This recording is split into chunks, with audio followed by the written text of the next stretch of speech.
जय Hind my friends. घर पे जंग कौन चाहता है। आज तक लड़ाई से किसी का ना भला हुआ है, तो आज कैसे भला हो सकता है। अभी ऑनगोइंग में आप देखेंगे कि भारत और पाकिस्तान के बीच जंग चल रहा था। एक्चुअली ये डिक्लेयर वार नहीं था, लेकिन लड़ाई तो लंबा चल रहा था।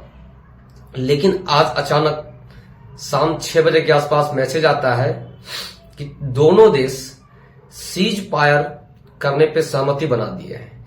इसका मतलब ये हुआ कि ना उधर से गोली चलेगी ना इधर से गोली चलेगी। लेकिन सवाल ये उठता है कि आखिरकार पॉसिबल कैसे हुआ। भारत के अंदर जिस तरह से उबाल आ चुका था, नफरतें फैल चुकी थी, उनका गुस्सा जायज भी था। और शायद मैं भी इस बात से सहमत नहीं हूं कि सीज फायर होना चाहिए था, लेकिन इसके पीछे बहुत जियोपॉलिटिक्स होगा, इसके पीछे बहुत राजनीतिक होगा जो हमारे समझ में नहीं आता है और शायद आपके दिमाग में भी नहीं आता होगा। क्योंकि जब ऐसी चीजें होती है ना, तो इंटरनेशनली बहुत प्रेशर होता है, बहुत सारी मजबूरियां होती है। आप देखेंगे कि इस जंग के बीच में ही आईएमएफ के द्वारा पाकिस्तान को बेल आउट पैकेज दिया गया, वो भी $1 बिलियन का। ये कम बड़ी बात नहीं है साहब। अगर आप पाकिस्तान जैसे देश को मदद करोगे, आधा पैसा तो आतंकवादी खा जाएगा, आधा पैसा वहां के नेता ले लेगा, जनता को क्या मिलेगा। अल्टीमेटली जनता वैसे भूखे नंगे ही रहेगी। और पाकिस्तान के जो नेता लोग हैं वो भी यही चाहते हैं कि उसकी आवाम भूखा नंगा ही रहे, उसके दिमाग में कुछ समझ ना आए और मैं सत्ता पे बैठा रहूं, देश पे हुक्म चलाता रहूं। दोस्तों, जैसे आप लोग आज दुखी हैं, मैं भी वैसे ही दुखी हूं। क्योंकि कुछ चीजें बहुत जरूरी हो जाती है, कुछ चीजें हद पार कर गई थी, तभी आज ये कंडीशन हुआ था। पिछले 2 दिनों से पहले आतंकवादी हमला हुआ पहलगाम में, उसके जवाब में इंडिया ने आतंकवाद के लॉन्चिंग पैड को तबाह किया। वहां के सिविल पब्लिक को नहीं मारा, वहां के सेना पे हमला नहीं किया।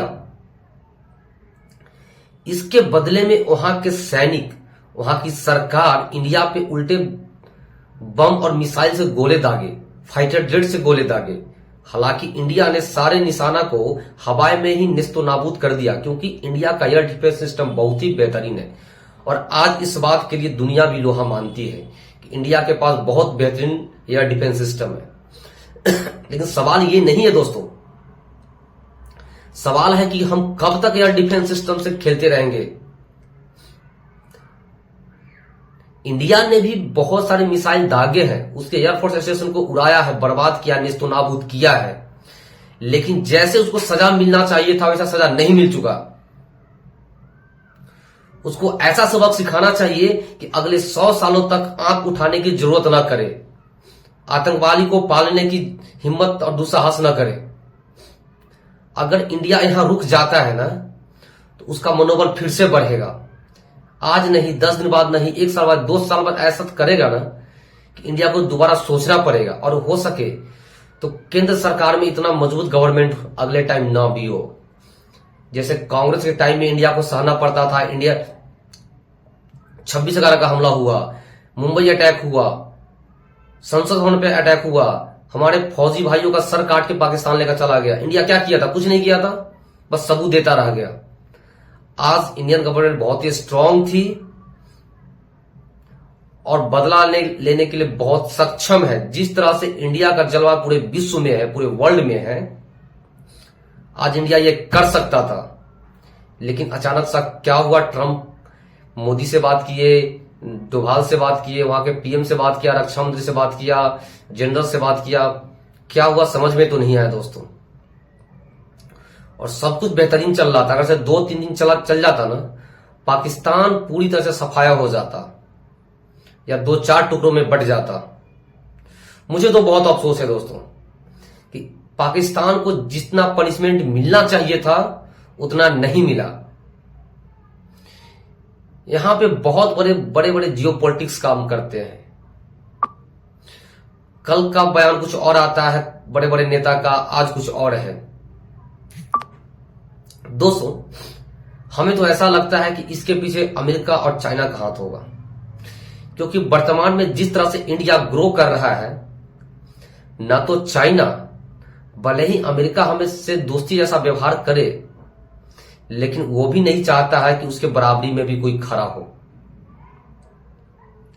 रूस और यूक्रेन युद्ध में इंडिया ने अलग स्टैंड लिया।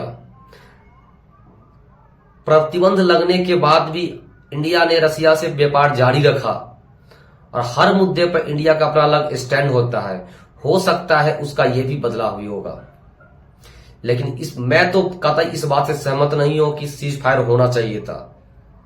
पाकिस्तान को जितना पनिशमेंट मिलना चाहिए था उतना नहीं मिल सका, लेकिन इसमें एक बड़ी चीज निकल के जो आई है वो ये है कि इंडिया ने अपने युद्ध नीति में बदलाव किया है और ऐसा बोला है कि अगर सीमा पार से कोई आतंकवादी हमला होता है तो वह एक्ट ऑफ वार ही माना जाएगा, वो लड़ाई जैसा ही माना जाएगा। इस चीज में मेरे को भरोसा आता है, अगर एक भी कार्रवाई उधर से होगा तो इंडिया बेहतरीन जवाब देगा। ऐसे पाकिस्तान अभी रिटेलिएट करने की कंडीशन में नहीं है, क्योंकि उसके एयरफोर्स स्टेशन इतने उड़ाए गए हैं ना कि उसको भी टाइम लगेगा संभलने में। और पाकिस्तान के विदेश मंत्री, रक्षा मंत्री गिड़गिड़ा के अमेरिका के पास गया है कि ट्रंप भाई हमें बचा लीजिए, तब जाके ट्रंप ने मदस्ता किया है। दोस्तों, और पाकिस्तान के सोशल मीडिया में न्यूज खबर फैलाया जाएगा कि इंडिया ने सरेंडर कर दिया, क्योंकि वहां की आवाम भी वैसे ही, सरकार भी वैसे ही है, काफी इरेस्पॉन्सिबल सरकार है। आज 3:30 बजे वहां के जो डीजीएमओ होते हैं वो इंडियन डीजीएमओ को कॉल किया और उन्होंने इच्छा जाहिर किया कि आप सीज फायर को लागू कर दे, हमारे तरफ से कोई कार्रवाई नहीं होगा, आप भी कार्रवाई बंद कर दीजिए, क्योंकि हमारे पास, मैं तो ऐसे ही भिखारी हूं, भिखमंगा हूं, मेरे पास तो पैसा नहीं है। अरे दूसरे के पैसे से कब तक लड़ते रहोगे? 2 दिन, 4 दिन, 6 दिन, उसके बाद। और इंडिया आज निगोशिएशन करने के स्टेज में नहीं है, इंडिया रिटेलिएट करने की मूड में है। अगर तुम एक थप्पड़ बढ़ाओगे ना, 10 थप्पड़ मारे जाओगे। लेकिन खैर कोई बात नहीं, ये तो अपने गवर्नमेंट का फैसला है, हमें अपने गवर्नमेंट के फैसले को सम्मान करना चाहिए। लेकिन आगे आप लोग बने रहिए, देखते रहिए, नजर बना के रखिए क्या होता है, क्योंकि इसके पीछे भी बहुत राज होगा। और भारत के द्वारा जो सिंधु जल समझौती तोड़ा गया था वो जारी रहेगा, ऐसा नहीं कि उसको भी रिस्टोर किया जाएगा। इंडिया के अंदर से जितने पाकिस्तानी हैं उनको भगाया गया था, ऐसा नहीं कि वापिस आ जाएंगे। जो प्रतिबंध पाकिस्तान के ऊपर लग चुका है वो लगा ही रहेगा, उसको वापस नहीं लिया जा रहा है, बस ओनली सीज फायर किया जा रहा है कि दोनों तरफ से कोई गोलाबारी नहीं होगा। लेकिन मेरे को तो नहीं लगता कि पाकिस्तान जैसे सुअर देश, कुत्ता देश, लतखोर देश, बेहया इस चीज के लिए मानेगा। कुछ ना कुछ ऐसी हरकत करेगा कि इंडिया के अंदर गुस्सा आना स्वाभाविक है। और वर्तमान में आप देखेंगे इंडिया के अंदर कोई भी मजहब हो, हिंदू, मुस्लिम, सिख, ईसाई, सब इस बात पे सहमत है कि पाकिस्तान को एक करारा जवाब मिलना चाहिए। आज की न्यूज है, चंडीगढ़ में युवा रोड पे आ गए कि मैं भी भारतीय सेना के साथ हूं, अगर बॉर्डर खोल दे तो मैं पाकिस्तान में घुस घुस के मारूंगा सबको। इस हद तक भारतीय जनता में गुस्सा थी। लेकिन चलिए कोई बात नहीं, अगर युद्ध विराम हो गया है तो आगे हम देखते रहते हैं। कुछ ऐसा अपडेट आएगा दोस्तों तो मैं आपके साथ जरूर शेयर करूंगा। तब तक ले जय हिंद, जय भारत।